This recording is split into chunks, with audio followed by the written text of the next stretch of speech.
Hello everyone, welcome to my YouTube channel learning tricks. तो दोस्तों, अभी देखते हैं अपन class 10th exercise first intro video है, जिसमें कि हम एक्सरसाइज फर्स्ट में क्या करने वाले हैं। जो देखते हैं, फर्स्ट चैप्टर का नाम है रियल नंबर। ओके दोस्तों, सो रियल नंबर्स क्या होते हैं। रियल नंबर्स में हमारे आ जाते हैं रैशनल नंबर और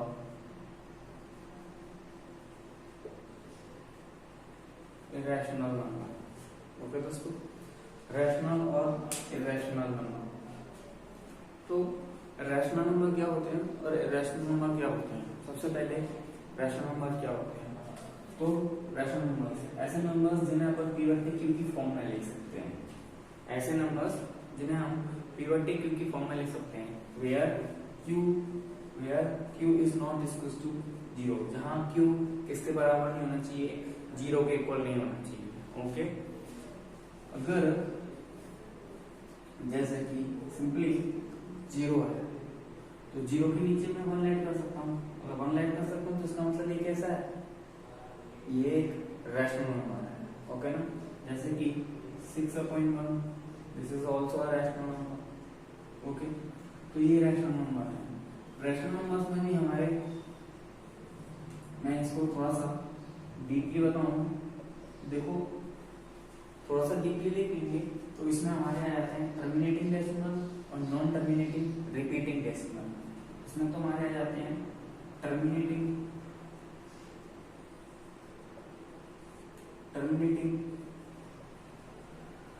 डेसिमल और नॉन टर्मिनेटिंग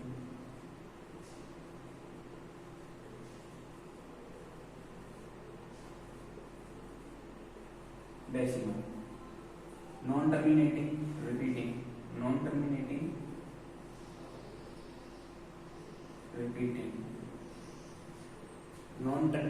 रिपीटिंग, यानी कि एक तो इसमें टर्मिनेटिंग डेसिमल आते हैं और एक में आते हैं नॉन टर्मिनेटिंग रिपीटिंग डेसिमल आते हैं। ओके दोस्तों, तो टर्मिनेटिंग डेसिमल क्या होता है, यानी कि जब हम किसी नंबर का डिवाइड करते हैं, जब हम कोई भी डिवाइड सॉल्व करते हैं, डिवाइड सॉल्व करते समय जो हमारा रिमाइंडर है वो शून्य हो जाए, यानी कि 0 आ जाता है। जो रिमाइंडर है वो क्या आ जाए, 0 आ जाए। यानी कि सिंपल सी बात ये है, जैसे हम डिवाइड कर रहे हैं, डिवाइड करके जैसे आया 2.34, क्लियर। यानी कि ये जो डिवाइड है वो अच्छे चला गया, यानी कि डिवाइड कहीं ना कहीं जाकर के रुक गया, रिमाइंडर 0 हो गया। अगर रिमाइंडर 0 हो गया तो उसका मतलब ये है, ये कैसा है, टर्मिनेटिंग डेसिमल है। कैसा है, टर्मिनेटिंग डेसिमल। और ये आता है non terminating repeating decimal. Non terminating repeating decimal क्या होते हैं, नॉन टर्मिनेटिंग रिपीटिंग में आ जाता है, जैसे कि अपन कोई भी डिवाइड सॉल्व करें, मान लो 20/3। ओके ना, डिवाइड सॉल्व कर रहे हैं तो जब मैं 3 का डिवाइड 20 में लूंगा तो 6 टाइम जाएगा, 18 आया, 6 टाइम चला गया, 18 आया, और फिर से रिमाइंडर मेरे पास 2 बच गया, पॉइंट लगाया और 2 का 0 बढ़ेंगे तो क्या हो जाएगा 20 में फिर से डिवाइड दूंगा तो 6 बार बार आ रहा है, यानी कि रिपीट होकर के क्या आ रहा है, 6 आ रहा है। यानी कि मैं इसको लिख सकता हूँ 6.6 पर बार। दोस्तों, ये है हमारा नॉन टर्मिनेटिंग रिपीटिंग डेसिमल। दोस्तों, इस तरीके के क्वेश्चंस को हमने क्लास 9th में पढ़ा था कि इनको ऐसे नंबर्स को हम क्या प्रूव करते थे। एक्सरसाइज 1.1 है, इसमें थोड़ा सा आगे हम यूक्लिड डिवीजन लेमा के बारे में पढ़ेंगे। तो देखते हैं यूक्लिड डिवीजन लेमा क्या होता है। तो ये रियल नंबर्स थे, और इरेशनल नंबर की बात करें तो इरेशनल नंबर्स ऐसे नंबर्स होते हैं जिन्हें पीरियोडिक क्यू की फॉर्म में तो लिखा जाता है, बट देखिए जैसे कि इरेशनल नंबर्स के बारे में थोड़ा सा डिस्कस कर लेते हैं। जैसे कि मान लो ये एक नंबर है -√30, ये कैसा है, इरेशनल नंबर है, क्योंकि इसका अगर हम डेसिमल एक्सपेंशन लिखेंगे तो इसका डेसिमल एक्सपेंशन कैसा आएगा, नॉन टर्मिनेटिंग नॉन रिपीटिंग। अगर decimal expansion non terminating non repeating आता है तो वो क्या होगा, इरेशनल नंबर होगा, ओके ना। तो इरेशनल नंबर होगा अगर नॉन टर्मिनेटिंग नॉन रिपीटिंग आएगा, ठीक है ना। और नॉन टर्मिनेटिंग आता है तभी वो इरेशनल नंबर होगा। क्लियर। जिस तरीके जैसे कि अपन और कोई नंबर ले लेते हैं √6, ये भी कैसा है, इरेशनल नंबर है। जैसे मान लो -√2, ये भी कैसा है, इरेशनल नंबर है। तो इस तरीके के सारे नंबर्स को क्या होते हैं, इरेशनल नंबर्स होते हैं। इस तरीके के जितने भी नंबर होते हैं वो क्या होते हैं, इरेशनल नंबर। ओके दोस्तों, अगर आपको कोई प्रॉब्लम आता है, अगर आपको समझ नहीं आ रहा कोई भी टॉपिक या कोई भी क्वेश्चन समझ नहीं आता है तो आप कमेंट करके बताएं, जिससे कि मैं आपके डाउट्स को क्लियर कर पाऊँ। ओके, तो ये इरेशनल नंबर्स थे। सो आगे देखते हैं अपन यूक्लिड डिवीजन लेमा। तो यूक्लिड डिवीजन लेमा क्या होता है, देखते हैं। यूक्लिड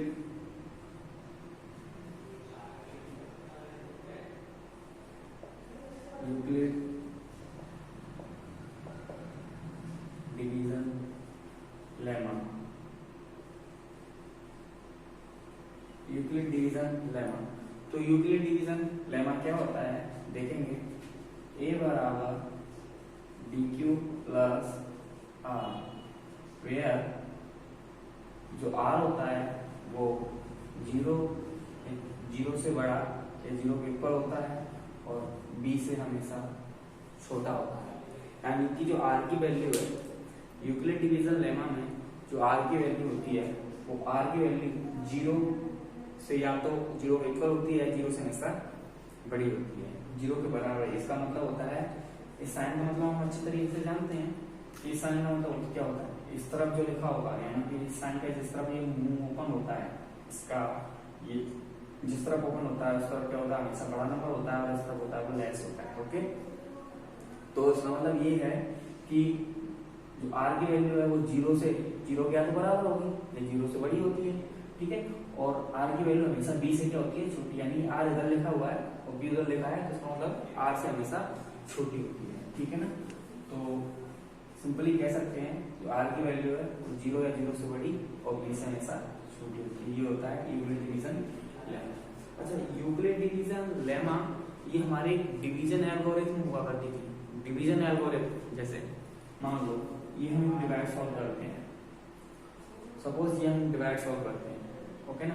तो इस डिवाइड में यहाँ होता था वो क्या, तो होता था हमारा डिवाइडेंड,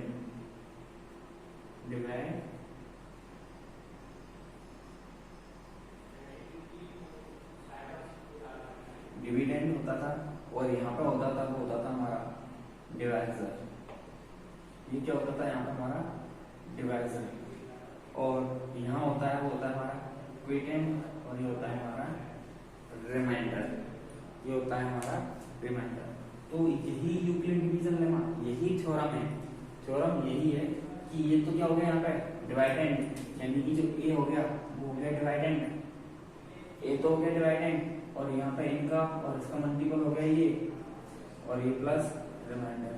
यही तो है यूक्लिड डिवीजन लेमा, यही तो है यूक्लिड डिवीजन लेमा। तो सिंपली मैं कह सकता हूँ, लिख सकता हूँ, इसको भी मैं इसी तरीके से वो लिखूं तो लिख सकते हैं अपन डिवाइडेंड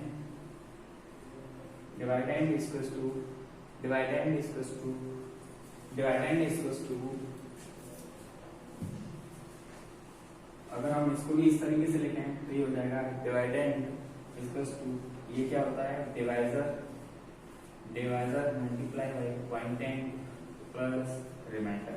यहाँ पे भी हम लिख सकते हैं कि जो रिमाइंडर है वो रिमाइंडर हमेशा 0 हो सकता है। रिमाइंडर आपको पता है जब डिवाइड एग्जैक्टली चला जाता है तो रिमाइंडर 0 बचता है, तो रिमाइंडर 0 हो सकता है ना। थ्योरम यहाँ पर फॉलो हो रही है हमारी, थ्योरम में जो बात लिखी हुई है सही बात है कि रिमाइंडर 0 हो सकता है, और रिमाइंडर 0 से बड़ा भी हो सकता है, क्योंकि कभी कभी हम डिवाइड, जैसे मान लो 4 का डिवाइड कर रहे हैं, 6 का डिवाइड करते हैं, तो रिमाइंडर हमारा कभी 4 का डिवाइड कर रहे हैं तो 3 भी रिमाइंडर बच सकता है, 2 भी रिमाइंडर बच सकता है, 3 भी रिमाइंडर बच सकता है ना। तो इस तरीके से रिमाइंडर 0 से बड़ा हो सकता है, बट B से हमेशा ही छोटा होगा। क्यों होगा? क्योंकि आप देख सकते हो B को हमने यहाँ क्या माना है, बी को हमने माना यहाँ डिवाइजर, और जिस नंबर में हम डिवाइड देते हैं उससे तो हमेशा ही छोटा होगा रिमाइंडर, सिंपल सी बात है, हमेशा ही छोटा होगा। यानी कि सिंपल मैं इसको भी प्रूफ करके भी बताऊंगा आपको। जैसे सपोज दैट, मान लीजिए कोई भी एक एग्जांपल ले लेते हैं, एग्जांपल से मैं इसको आपको प्रूफ करता हूँ। मान लो कोई भी एक एग्जांपल लिया मैंने, सपोज दैट 21 में मैं डिवाइड कर रहा हूँ 4 से, सिंपल। अब तो छोटा सा एग्जांपल से मैं समझा रहा हूँ आपको, तो इसको मैं इस वाले थ्योरम से ये वाली थ्योरम प्रूफ करता हूँ यहाँ तक, ये मैं आपको प्रूफ करके बता रहा हूँ सिंपल कि ये हमारा क्या है 21 हमारा क्या है,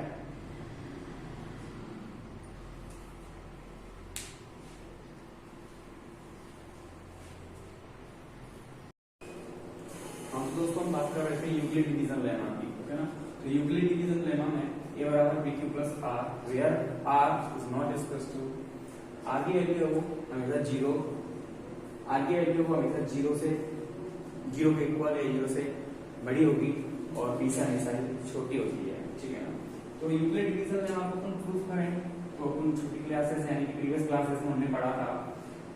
जैसे मान लो कि अपन एक कोई डिवाइड सॉल्व करते हैं, डिवाइड सॉल्व करते तो ये हमारा होता है डिवाइजर और ये होता है हमारा डिवाइडेंड, और यहाँ होता है क्वाइटेंट और ये होता है रिमाइंडर। सिंपली मैं इस बात को थोड़ा सा आपको डीपली बता रहा हूँ कि रिमाइंडर की जो वैल्यू है यानी कि जो आर की वैल्यू वो हमेशा बी से छोटी है, क्यों होती है। सिंपली हम देखते हैं कि जो यहाँ पे बी है वो क्या है हमारा डिवाइजर है, बी हमारा यहाँ पे क्या है डिवाइजर है, और ए है वो क्या है डिवाइडेंट है, और क्यू तो आप समझ रहे हो कि क्यू क्विटेंट है और आर रिमाइंडर है।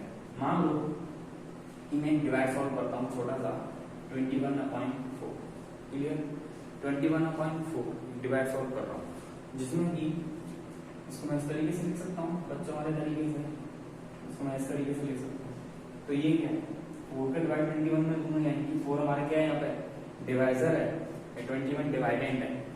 4 का डिवाइड इसमें देंगे तो 5 टाइम जाएगा, 4 5 जा 20 और रिमाइंडर क्या बच गया 1।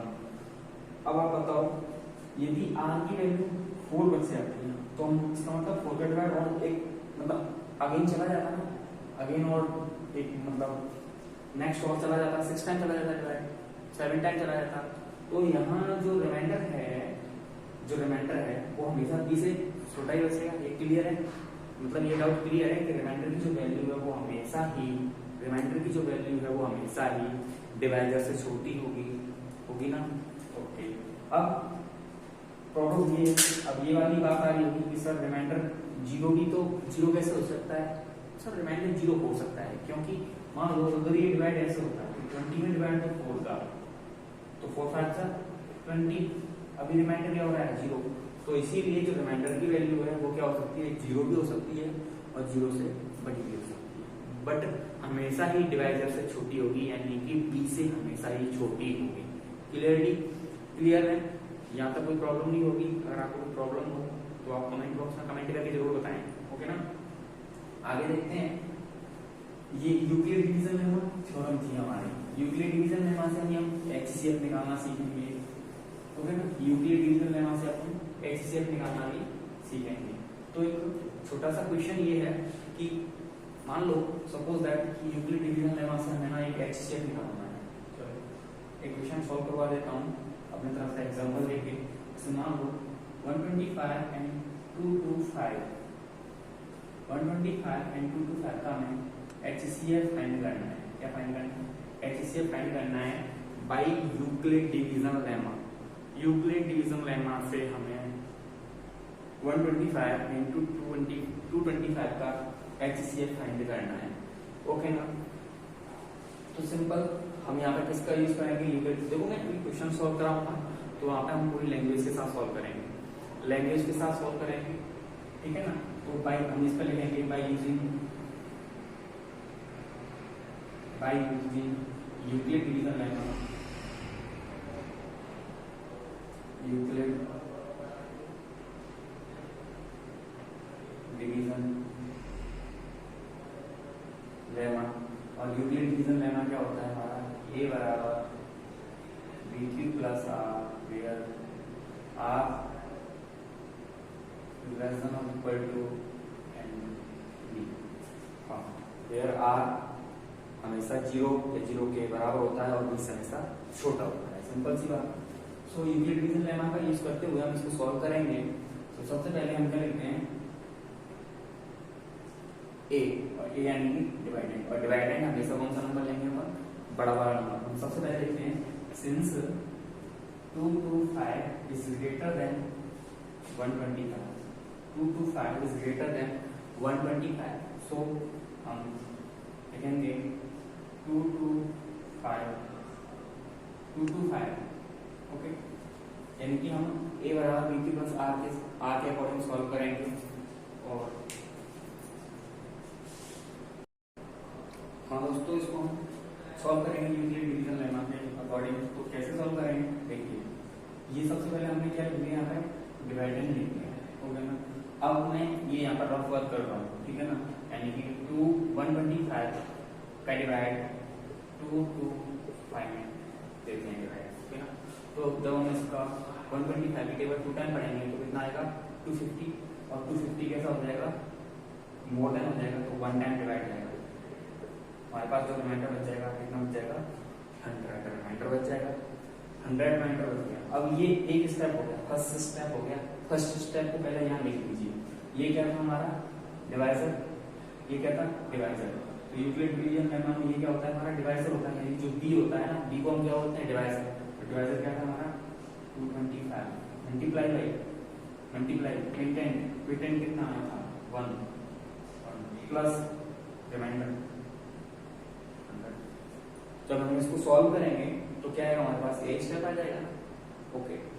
सेकंड स्टेप है, सेकंड स्टेप में जो हमारा यहाँ पे जो रिमाइंडर बचा है उसको तो बना देते हैं हम क्या, डिवाइजर बना देते हैं। क्या बना देते हैं इसको अपन, डिवाइजर बना देते हैं। जो पहला वाला डिवाइजर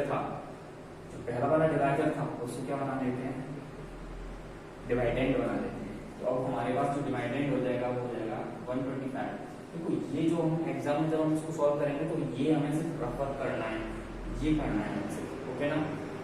125 क्लियर, 125 भी हमारे पास डिवाइडेंड है, डिविडेंड 125 सॉल्व करेंगे, 100 का डिवाइड करेंगे तो 1 टाइम जाएगा और कितना आएगा 100 ही आएगा। तो हमारे पास जो रिमाइंडर है वो आ जाएगा 25, रिमाइंडर कितना आ जाएगा 25, ओके। अगेन लिखेंगे हम यहाँ पे ऐसे कि जो हमारे पास डिवाइजर था वो था 100 डिवाइड गया 1 टाइम, तो रिमाइंडर बचा 25, रिमाइंडर कितना हो गया 25। सो अगेन सॉल्व करेंगे। हमें ये जब तक सॉल्व करना है जब तक यहाँ 0 ना आ जाए, यानी कि रिमाइंडर जैसे ही रिमाइंडर हमारा 0 हो जाएगा वहीं इसको स्टॉप कर देंगे, वही हमारा एचसीएफ हो जाएगा। सिंपल सी बात है, बहुत ईजी है, ठीक है ना। तो सिंपल आगे हम सॉल्व करेंगे। अगेन ये हमारा क्या हो गया रिमाइंडर को बना लीजिए अब डिवाइजर बना दिया। जो पहला वाला डिवाइजर था उसको बना लीजिए आप डिवाइडेंड।